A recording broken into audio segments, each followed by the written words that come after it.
Welcome back to my channel. I am Supriya Tiwari और आज class 9th का 13.1 टोटल सॉल्यूशन देखने वाले हैं। ठीक है, 13.1 का हमने इंट्रोडक्शन वीडियो इसके पहले पार्ट 1 और पार्ट 2 में बनाया हुआ है।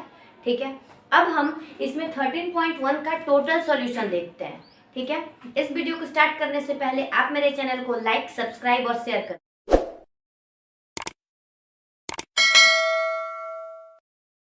Thank you. जैसे कि हमारा 13.1 का पहला क्वेश्चन है, आप अपने बुक में देखो।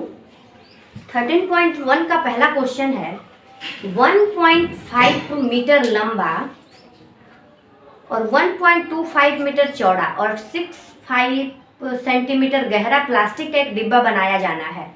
ठीक है, तो इसमें आपको दिया हुआ है। सबसे पहले पहला सॉल्यूशन देखते हैं हम। पहले क्वेश्चन का सॉल्यूशन, पहले क्वेश्चन में हमको जो जो गिवन है, मतलब जो जो दिया हुआ है वो लिख लेते हैं। ठीक है, सबसे पहले हमें दिया हुआ है,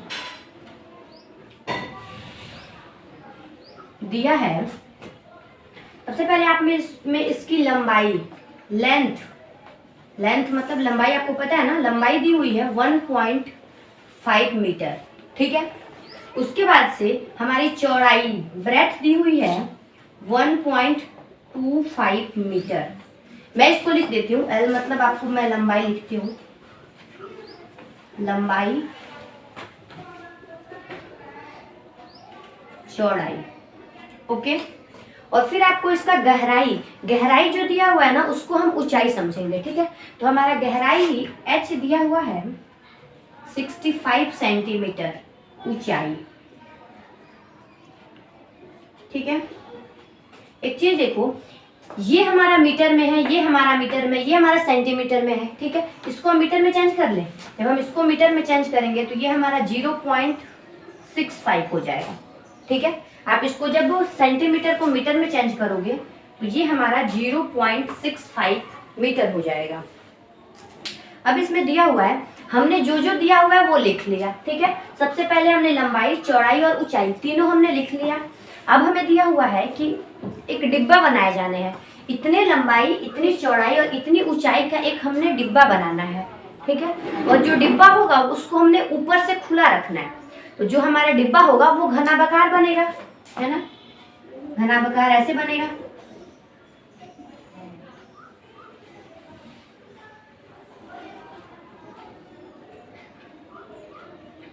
लेकिन इस डिब्बे को हमने ऊपर से खुला रखना है, ऊपर से।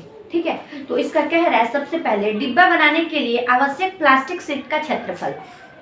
एक काम करते हैं, सबसे पहले हम इस घनाभ का, जो डिब्बा हमारा बनेगा उसका टोटल एरिया निकालते हैं, मतलब पूरा कुल क्षेत्रफल निकालते हैं। ऐसे लिखते हैं, डिब्बे का कुल क्षेत्रफल, टोटल क्षेत्रफल का मतलब हुआ ये चारों साइड और ऊपर नीचे सारा। ठीक है, पार्ट 1 वीडियो में मैंने दिया हुआ है, जब हमसे कुल क्षेत्रफल पूछता है तो वो क्या फॉर्मूला होता है, ये होता है 2 × LB + BH + LH होता है ना।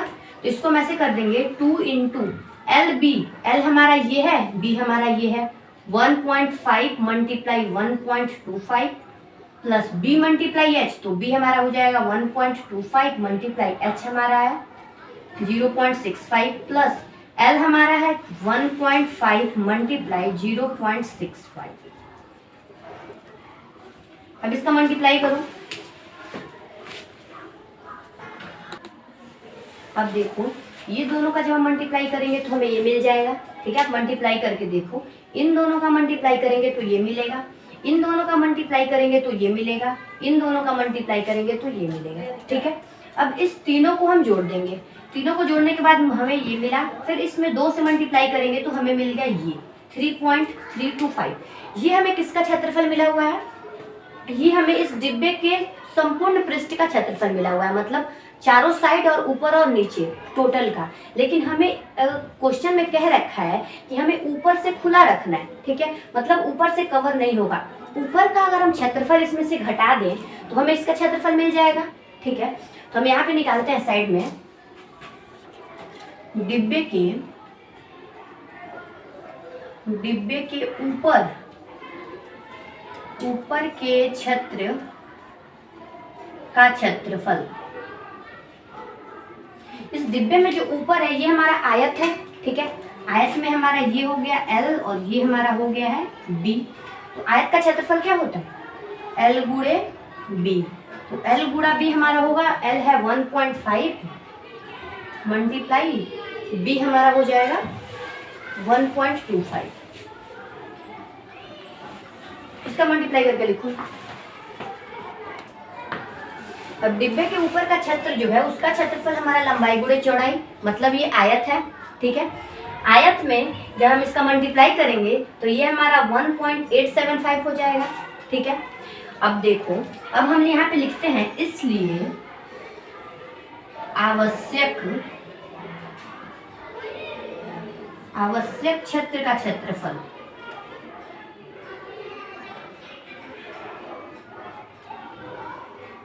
आवश्यक क्षेत्र हमें कौन सा चाहिए? ऊपर का पार्ट छोड़ के, ठीक है। ये बताओ टोटल निकला है ये, ठीक है, टोटल पार्ट निकला है ये। अगर इसमें से हम ऊपर वाला पार्ट घटा दें तो हमें जितने की जरूरत है वो मिल सकता है। तो टोटल उतना, टोटल क्षेत्रफल हुआ ये, इसमें से हमने -1.875 सब्ट्रैक्ट कर दिया तो हमारा आंसर आ जाएगा कितना? सब्ट्रैक्ट करके देखो 5.45, सॉरी 5.45, ये हमारा आंसर हो जाएगा, ठीक है। अब इसको नोट करो, पहले क्वेश्चन का आंसर है।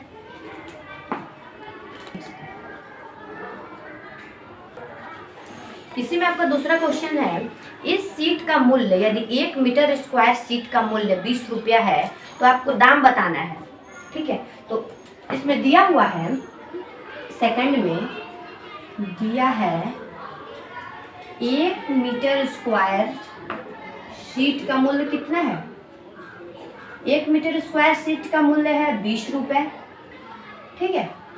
तो आप बताइए हमें कितने मीटर स्क्वायर का निकालना पड़ेगा? हमारा पेपर इतना लग रहा है ना, इतने एरिया का, इतने क्षेत्रफल का पेपर हमें लग रहा है, तो हमें इतने का दाम बताना है। तो इसलिए हो जाएगा, इसलिए 5.45 मीटर स्क्वायर सीट के लिए 20 में हम मल्टीप्लाई कर देंगे 5.45 का, हमारा आंसर यहाँ पे आएगा। ये हमारा हो जाएगा 109 रुपया, मतलब इस सीट को बनाने के लिए हमें 109 रुपया लगेगा, ठीक है। आप इसको नोट कर लो। अब देखो, इसके बाद से हमारा दूसरा क्वेश्चन है,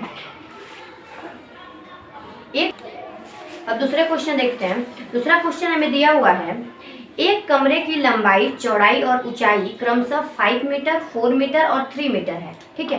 तो हम लिख लेते हैं दूसरे क्वेश्चन में दिया क्या क्या है। हमें दिया है कमरे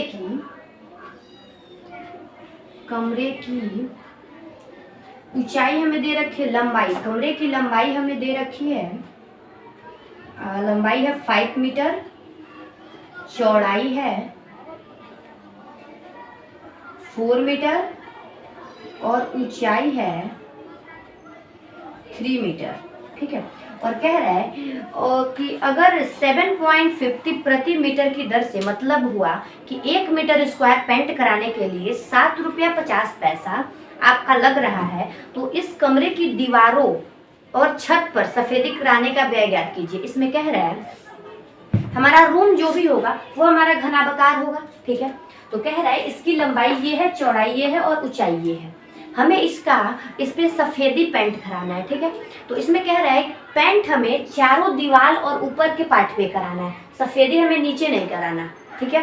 तो इसलिए हमें इसका सबसे पहले हम निकालते हैं क्षेत्रफल, ठीक है। अगर नॉर्मल आप निकालने जाओ, सबसे पहले क्या आप करते हैं, इस जो दीवार है इसका टोटल एरिया निकाल लेते हैं, चारों साइड, ऊपर और नीचे, ठीक है। टोटल एरिया क्या हो जाएगा?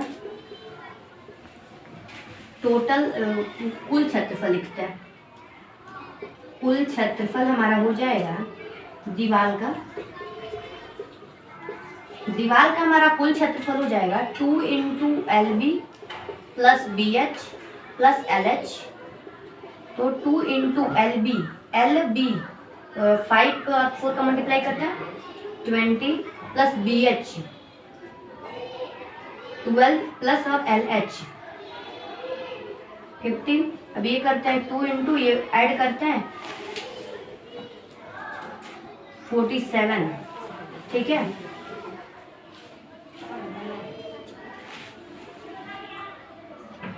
इतना मीटर स्क्वायर हमारा ये टोटल एरिया हो गया 94 मीटर स्क्वायर, ठीक है। मतलब ये जो घर है ना, रूम है, इस रूम में चारों साइड सब सारा एरिया निकल गया, नीचे का भी, फर्श का भी एरिया निकल गया। लेकिन आप बताइए, हमें पेंट कराने के लिए ये नीचे वाला फर्श तो पेंट नहीं कराना ना, हमें चारों दीवार और ऊपर पेंट कराना है, ठीक है। एक काम बात बताओ, यहाँ पे हम निकाल लें फर्श का क्षेत्रफल। फर्श हमारा ये है, ये हमारी लंबाई हो जाएगी, ये हमारी चौड़ाई हो जाएगी। तो फर्श का क्षेत्रफल निकालते हैं। फर्श का क्षेत्रफल होगा L गुणा B। L लंबाई और चौड़ाई, 5 गुणा 4 20 हो गया, ठीक है, 20 मीटर स्क्वायर। मतलब अगर हम इस टोटल एरिया में से, सारे में से अगर 20 मीटर घटा दे तो हमें चारों साइड का क्षेत्रफल मिल जाएगा, ठीक है। तो ये हम लिख लेंगे, इसलिए आवश्यक क्षेत्रफल, आवश्यक क्षेत्रफल हमारा हो जाएगा 94 ये है, और इसमें से हम 20 माइनस कर देंगे। 20 माइनस कर दो तो कितना होगा, 90 में से 20 गया 74 मीटर स्क्वायर, ठीक है। ये हमारा निकल गया क्या, चारों दीवार और ऊपर का क्षेत्रफल, ठीक है। ये हमारा इतना क्षेत्रफल निकला है। फिर आपको क्वेश्चन में कह रहा है कि यहाँ पे अब दिया हुआ है, फिर से दिया है 1 मीटर स्क्वायर पेंट के लिए आपको लग रहा है ये 7 रुपया 50 पैसा, इतना रुपया आपको लग रहा है। तो आपको इतना मीटर पेंट कराना होगा तो कितना रुपए लगेगा, तो आप ये लिख सकते हो, इसलिए 74 मीटर स्क्वायर पेंट के लिए कितना रुपया लगेगा, 7.5 मल्टीप्लाई 74।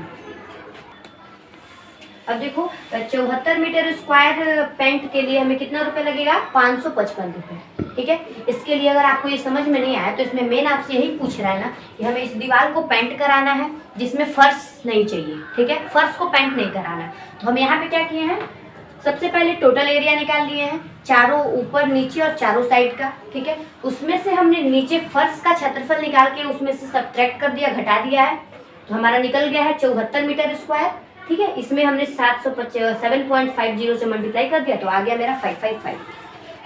अब देखो हमारा जो तीसरा नंबर क्वेश्चन है, इसमें दिया हुआ है किसी आयताकार हॉल के फर्श का परिमाप 250 मीटर है, ठीक है। यदि 10 रुपये प्रति मीटर स्क्वायर की दर से चारों दीवारों पर पेंट कराने की लागत इतना रुपया है तो इस हॉल की ऊंचाई ज्ञात कीजिए, ठीक है। एक काम करते हैं, सबसे पहले हमें जो दिया हुआ है उसको बराबर करते हैं। दिया हुआ है किसी आयताकार हॉल के फर्श का परिमाप, आयताकार, आयत का जो दिया हुआ है यहाँ पे लिखो, दिया है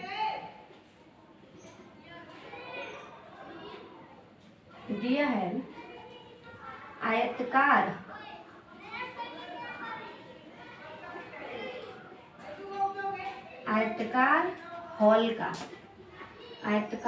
हॉल के फर्श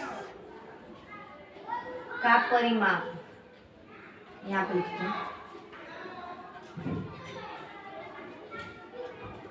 हॉल का परिमाप आपको दे रखा है 250 मीटर, ओके। एक काम करते हैं, हम क्या जानते हैं आयत का परिमाप क्या होता है, आयत का परिमाप हम जानते हैं, आयत का परिमाप होता है 2 into LB, L plus B, ठीक है ना, 2 इंटू L प्लस बी, यही होता है ना। तो इसका मतलब हुआ ये बराबर में हो जाएगा 250। यहाँ पे कोई दिक्कत आपको, ये हमारा क्या हो गया, 2 इंटू L प्लस बी बराबर हो गया 250, ठीक है। अब देखते हैं, अब हमें दे रखा है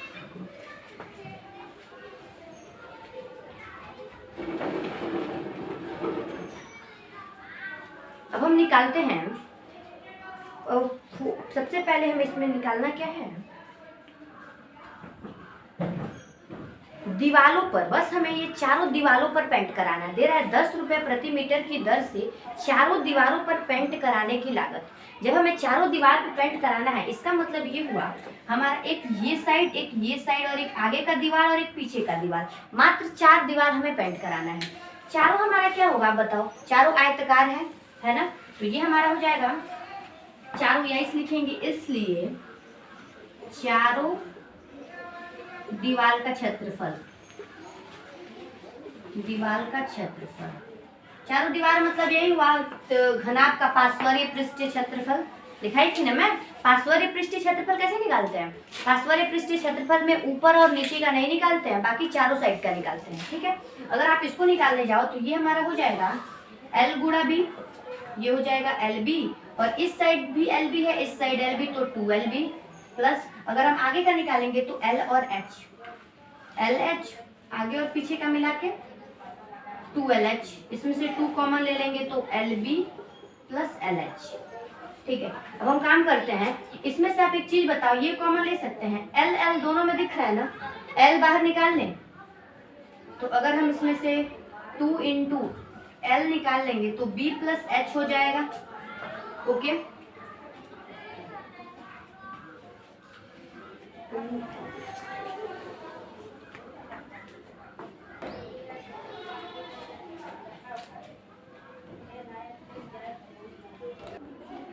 अब हमारा चारों दीवार का क्षेत्रफल ये होगा ना, पार्श्वीय पृष्ठीय क्षेत्रफल, तो 2 इंटू BH प्लस LH। ठीक है, तो 2 इंटू BH प्लस LH, अगर इसमें से हम H कॉमन ले लेते हैं तो हमारा हो जाएगा 2H into B plus L। ठीक है, एक काम करें, इसमें से H हम इधर कर दें, यहाँ हमारा बच जाएगा 2 इंटू B प्लस L, मतलब ये हो गया 2 इंटू B प्लस L, मतलब L प्लस B, इसका वैल्यू हमें कितना दिया हुआ है 250, तो यहाँ पे हम डाल सकते हैं कितना, इसको हम ऐसे लिख सकते हैं 250H। ये हमारा क्या निकल गया, ये हमारा निकल गया चारों दीवार का क्षेत्रफल। ओके, ये हमारा चारों दीवार का क्षेत्रफल निकल गया। ठीक है, अब आपसे इस क्वेश्चन में आगे कह रहा है कि जो दीवार पे पेंट कराया जा रहा है तो उसमें लग रहा है 15,000 रुपये लग रहा है दीवार को पेंट कराने में, और 10 रुपये प्रति मीटर स्क्वायर लग रहा है। मान लो हमारा जब क्षेत्रफल इतना निकला हुआ है, यहाँ पे अगर हम निकालें, इसलिए दीवार पेंट कराने में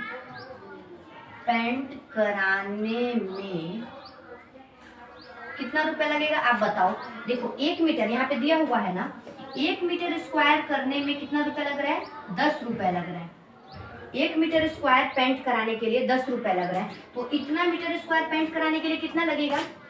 250H गुणा 10 हो जाएगा, तो ये हमारा हो जाएगा 2500H। इतना रुपया हमें लगेगा दीवार पेंट कराने में। ठीक है, और टोटल लगा कितना है यहाँ पे लिखेंगे, इसलिए प्रश्न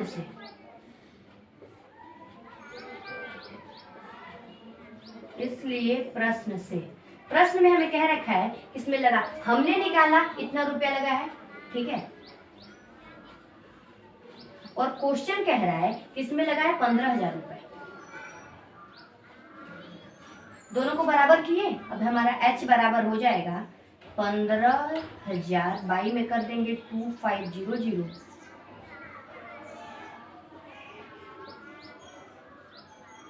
तो H बराबर हमारा निकल गया 6। ठीक है, अब क्वेश्चन नंबर 4 का सॉल्यूशन करने से पहले हम एक क्वेश्चन मैं आपसे पूछ रही हूँ, मेरे को ये बताओ। ठीक है, मान लो अगर मैंने आपसे कहा यहाँ एक बाल्टी है, ठीक है, बाल्टी है, और इसमें और यहाँ पे एक आपके पास ग्लास है। अगर मैं कह रही हूं इस ग्लास से आप इसमें 100 जब ग्लास पानी डालोगे ना, जब इसमें आप 100 ग्लास पानी डालोगे तो ये बाल्टी फुल हो जाएगी। ठीक है, ये बाल्टी फुल हो जाएगी। मान लो मैंने कहा इसमें फुल पानी है, मैंने बोला इसके अंदर पूरी फुल पानी है इस बाल्टी में, और मैंने इससे 100 ग्लास पानी डाला हुआ है। अगर मैं आपसे पूछूं कि ये बताओ इसमें कितना पानी गया होगा, तो आप कैसे पता करोगे? अगर मेरे को ये पता चल जाए कि इस ग्लास में कितना लीटर पानी आता है, ठीक है, इस ग्लास में अगर मान लो मैंने बोला 1 लीटर पानी आता है, 2 लीटर पानी आता है, ठीक है, इसमें 2 लीटर, इस ग्लास में 2 लीटर पानी आता है, हमने कितना ग्लास डाला है, 100 ग्लास, तो जब 2 से मल्टीप्लाई करेंगे इसका मतलब हुआ इस बाल्टी में टोटल 200 लीटर पानी है, ठीक है। कैसे पता चला, हमें ये पता चल गया कि ये 2 लीटर पानी एक ग्लास में आ रहा है। अगर मैंने इस ग्लास से 100 ग्लास पानी इसमें डाला है तो इसमें 200 लीटर हो जाएंगे। ऐसे ही अब आपका ये 4 नंबर क्वेश्चन है, जैसे आपका 4 नंबर क्वेश्चन कह रहा है,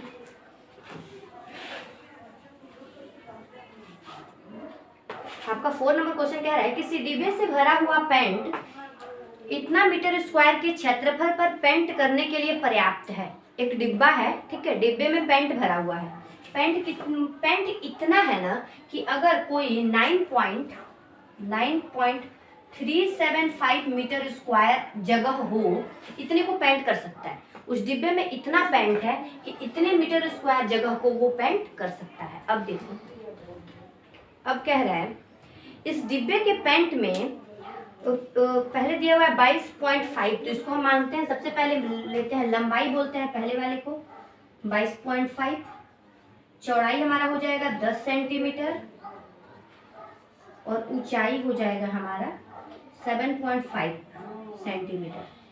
जब आपसे बीमा देगा ना, ऐसे मल्टीप्लाई में दिया, इसका मतलब नॉर्मली मतलब होता है पहला वाला लंबाई है, दूसरा चौड़ाई है और तीसरा ऊंचाई है। कह रहा है अगर एक आपको ईंट पेंट करना है, एक आपको ईंट पेंट करना है, मान लो हमारे पास ये ईंट हो गया, इसको पेंट करना है जिसकी लंबाई इतनी है, चौड़ाई इतनी है और ऊंचाई इतनी है, तो आप मुझे को बताइए इसमें कितना ईंट पेंट हो पाएगा। ठीक है, एक काम करते हैं, सबसे पहले हम ईंट का क्षेत्रफल निकाल लें कि एक ईंट का क्षेत्रफल है कितना। तो निकालते हैं, एक ईंट का क्षेत्रफल बराबर हमारा हो जाएगा 2 × LB + BH + LH। तो 2 × LB, L गुणा B मतलब 22.5 × 10 प्लस B और H, ये हो जाएगा 7.5 × 10 प्लस LH, L और H ये हो जाएगा 22.5 × 7.5। इसको हम कर देंगे 2 × 225 प्लस 75 प्लस इसका मल्टीप्लाई 22.5 × 7.5। अब देखो हमारा ये एक ईंट का क्षेत्रफल हमारा ये मिल गया है 937.5 सेंटीमीटर स्क्वायर। ठीक है, आप बताओ अगर हम मान लेते हैं, अब आपसे कह रहा है इतना सेंटीमीटर, एक ईंट का एरिया इतना है और वो पेंट कितना पेंट कर सकता है, इतना मीटर स्क्वायर, इतना मीटर स्क्वायर एरिया को वो पेंट कर सकता है। तो इसके लिए हम क्या करेंगे, हम मान लेते हैं कि माना कि हमारा x ईंट पेंट हो रहा है, x ईंट पेंट हो रहा है, ठीक है। तो x ईंट अगर हमारा पेंट हो रहा है तो हमारा एरिया कितना हो जाएगा, एक ईंट का इतना है। ठीक है, तो 2 ईंट के लिए क्या करेंगे, इसमें 2 से गुणा कर देंगे, 3 ईंट के लिए 3 से गुणा करेंगे। तो x ईंट के लिए, इसलिए x ईंट का क्षेत्रफल बराबर हमारा हो जाएगा ये 937.5 मल्टीप्लाई x, यहाँ पे डायरेक्ट x लिख दो, इतना एरिया हमारा पेंट हो रहा है। ठीक है, टोटल हमने निकाल लिया, अगर हमारा x ईंट पेंट हो रहा है तो इतना एरिया पेंट हो रहा है। अब हम इसको इसके बराबर करें तो ये हमारा हो जाएगा, इसलिए सबसे पहले यहाँ पे दिया हुआ है पर्याप्त कितना ईंट, अभी मैंने मिटा दिया उसको। अब हमें जो पेंट दिया हुआ है, पेंट कह रहा है इतना मीटर स्क्वायर एरिया वो पेंट कर सकता है। यहाँ पे हमें सेंटीमीटर मिला है, इसको भी हमने सेंटीमीटर में चेंज कर लिया। ठीक है, इतने मीटर को हमने सेंटीमीटर में चेंज कर लिया। अगर आपको मीटर से सेंटीमीटर चेंज करना ये सब नहीं आता है तो आप नीचे कमेंट करो, मैं आपको इस पे एक और वीडियो बनाऊंगी। ठीक है, जिसमें आप मिलीमीटर से ऐसे सेंटीमीटर से मीटर ये सारा कैसे चेंज करते हैं वो मैं सिखाऊंगी। ठीक है, इसमें देखते हैं, ये हमारा इतना मीटर है, इसको हमने सेंटीमीटर में चेंज कर दिया। अब हम क्या करेंगे, हम बुक कह रहा है कि इतना मीटर सेंटीमीटर स्क्वायर वो कर सकता है, ये पेंट कर सकता है, ठीक है। हमने निकाला इतना एरिया पेंट कर सकता है, दोनों को बराबर करें तो हमारा हो जाएगा। इसलिए प्रश्न से ये वाला हो जाएगा 937.5x बराबर हो जाएगा इसके, तो x बराबर हमारा हो जाएगा 93750 बाई 937.5। जब इसको कटाएंगे तो x बराबर हमारा हो जाएगा 100। इसका मतलब ये हुआ हम 100 ईंट को इतने पेंट में पेंट कर सकते हैं, जितना पेंट है उतने में हम 100 ईंट को पेंट कर सकते हैं। इसका जो बाकी है 4 क्वेश्चन सॉल्व हो गया, ठीक है। इसके आगे का क्वेश्चन मैं इसके नेक्स्ट वीडियो में डालूंगी। अगर आपको ये वीडियो पसंद आई हो तो आप मेरी वीडियो को लाइक, शेयर और सब्सक्राइब करें। Thank you for watching.